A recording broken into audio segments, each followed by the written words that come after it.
गोबां खामानिया दिनै चिरां जिल्लानि साहा ओनसोलाव जागासिनो दङ आरो रायजो राजाफ्रा बे सुबिदाखौ मोननो हादों। दा बिनि थाखायनो रायजो राजाफ्रा लोब लोब ओंखारबोदों आरो बेवहाय दिनै 12,000निख्रुइ बांसिन BPFनि आरो गुबुन गुबुन दोलोनि सुबुंफ्रा फैनानै जोंनि हान्जायाव जइन जाफैदों। आं बिथांमोनखौ गोसो गोरबोजों बरायदों। दिनै बोसोरथाम जि UPPLनि सरकार बेवहाय रायजो राजाफ्रा मोननो हाबाय। खेबथाम भट होनानै BPFनि समाव ना गोजोन लाबोनो हादों, ना मोजां थासारि लाबोनो हादों, ना खौसेथि लाबोनो हादों, ना जौगानाय लाबोनो हादों। नाथाय खेबसेल' UPPLनो भट होनानै सरकार लाबोनानै दिनै गोजोन थासारि फैबाय, रैखाथिखौ बयबो मोनबाय। दिनै आर्मि पुलिसनि खुनु उपद्रब गैला आरो बेजों लोगोसे सोलोंथाइनि थाखाय रांखान्थि जौगानायनि थाखाय मोजां मोनसे थासारि बयबो मोननो हादों। दा बिनि थाखायनो UPPLआव बयबो लोब लोब फैदों आरो फैगौ लकसभा बिसायख'थियाव जोंनि बिजाथिया बयनिख्रुइ बांसिन भट मोननानै मोनसे जारिमिनारि मोनसे साक्सेस लानानै बिथाङा देरहालांनो हागोन आरो जि मोनसे नरेन्द्र मदि बिथांनि थामथि जि सरकार बेवहाय जोबोद गोख्रोङै जोंनि ओनसोल जौगानायनि थाखाय खामानि मावहैनो हागोन। बिथांमोननि समाव बेनो भावथिनामोन। दायो रोजा रोजा अन्थाइ खाम्फा मोनगोन बिथांमोना गायनानै दोनलांनाय, खिन्थु खामानिफ्रा जायाखै। किसुमान बिल्डिं बिथांमोना आधा आधा लुनानै गारनानै थांदों, जिफोरनिखि मानो लुदोंमोन मानो मादोंमोन रायजोफ्रा मिथिया। नाथाय जोंनि समाव जेखौ जोङो लुनो हागोन, जाय सेंसन जाबाय बेखौसो जोङो अन्थाइ खाम्फा गायसनो। दा नंखायनो बेवहाय राजखान्थिनि जेबो खोथा गैया। जोंनि आइ आफाफोरखौ लानानै, जोंनि बिदा फंबायफोरखौ लानानै जोंहा राजखान्थि खालामनांगौ जेबो गैया। गोलाव सम सोमावसारनानै फैनाय जोंनि साफ्रोमबो दैदेनगिरिफ्रा जोंनि आइ आफा रायजो राजाखौ हारिखौ सिबिनो फैदों आरो बिथांमोननि बायदि थगायनानै खुन्दुं कम्बलजों रायजो राजाफोरखौ जोङो आन्दायहोनो फैयाखै। रायजो राजाफोरखौ जौगाहोनायानो UPPLनि थांखि। दा बिनि थाखायनो बर'जों लोगोसे गुबुन हारिनि रायजो राजाफ्राबो दिनै BPFखौ नागारनानै रोजा रोजा रायजो राजाफ्रा दिनै UPPLआव जइन जाफैदों। दा बिथांमोनखौ जों बरायदों आरो फैबाय थानाय समाव दा जि स्पिडआव खामानि मावदों बिनिख्रुइ डाबल ट्रिपल स्पिडआव खामानि मावनानै BTR ओनसोलखौबो भारतनि बबेबा मोनसे जौगानाय ओनसोलजों समान समान आगान होनो थाखाय जों खामानि मावलांगोन। MP बिसायख'थिनि फिथाइयाथ' दानो क्लियारखा, बेसेबा बुरजा भटआव देरहागोन। खारन आगोलाव जेब्ला सरकार दङमोन अब्लाबो BPFनि केन्डिडेटआ भट मोनाखै आरो दाथ' बिथांमोननि ना सरकार दङ ना मा दङ, अबस्थाया बिराद गाज्रि बिथांमोना। ओंखायनो जों थाबैनो फोसावगोन। माधव छेत्री लंले, माधव छेत्री जिंदाबाद, प्रमोद बर' जिंदाबाद। धन्यवाद। BPF बिथांखौ आं सिगां फारसे फैनो थाखाय खावलायबाय। प्रजित मुसाहारि, एक्स भाइस प्रेसिडेन्ट रुनिकाटा इउनिट कमिटि एबसु, बिथांखौ आं सिगां फारसे फैनो थाखाय खावलायबाय। जोंहा चन्द्र दाकाल, रुनिकाटा प्राइमारि BPFनि एक्टिभ वार्कार, बिथांखौ आं सिगां फारसे फैनो थाखाय खावलायबाय। जा कर्ण बरगयारि BPFनि एक्टिभ वार्कार, आसाबारि प्राइमारि, बिथांखौ आं सिगां फारसे फैनो थाखाय खावलायबाय। उमेश चुतिधर, बिथाङा रुनिकाटा प्राइमारि BPFनि एक्टिभ वार्कार, बिथांमोनखौ आङो सिगां फारसे फैनानै जोंनि मानव गेदेर जोंहा मावफुं सोद्रोमा, गाहाय मावफुं सोद्रोमा बिथांनि आखाइजों बरायनो थाखाय आं बिथांमोनखौ खावलायबाय।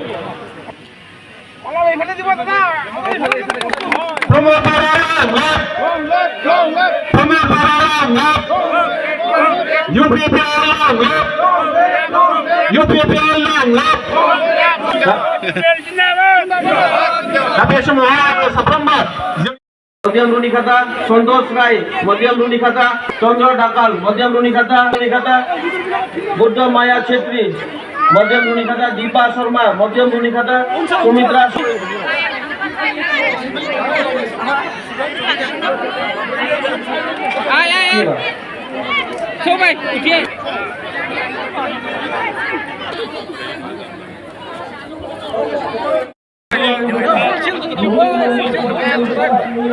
उजाङाले थांथोंसै जयैनो जाथोंसै জায়গার ভূমিগুলো অনুভব করা হোক।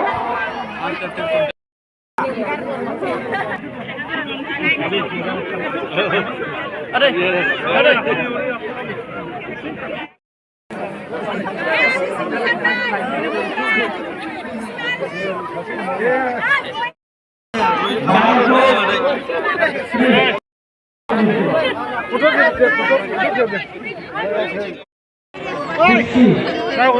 देखो देखा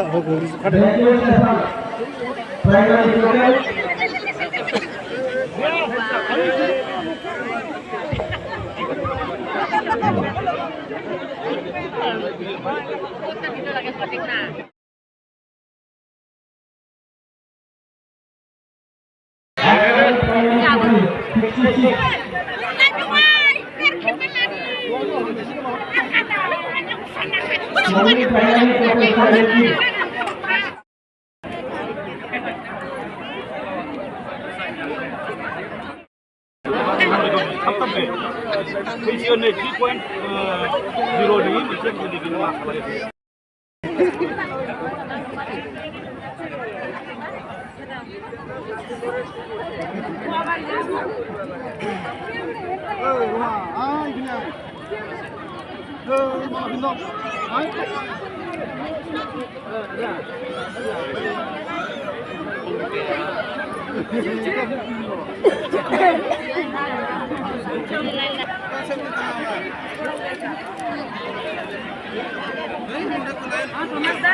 हामी त पुरानो मान्छे हो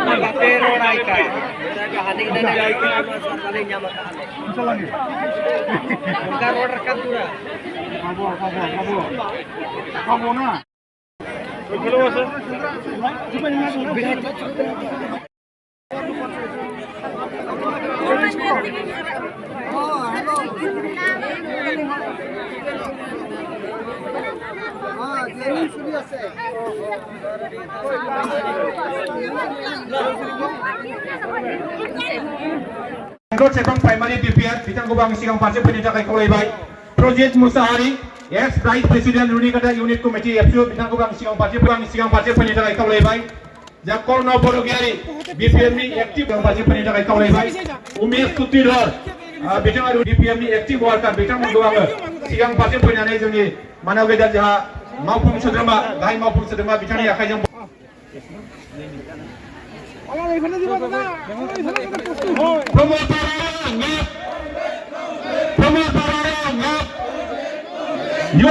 Sebang Primary DPR bitangku bang sigang partai pendidikan kaulaibai Project Musahari ex Vice President Runikata Unit Committee FCO bitangku bang sigang partai pendidikan kaulaibai Jakol no Borogiari BPMI aktif bang partai pendidikan kaulaibai Umesh Tutirhar bitang DPMI aktif worker bitang mengdoang sigang partai pendidikan जोंनि मानव गेजेर जाहा मावफुं सोद्रोमा गाहाय मावफुं सोद्रोमा बिथांनि आखाइजों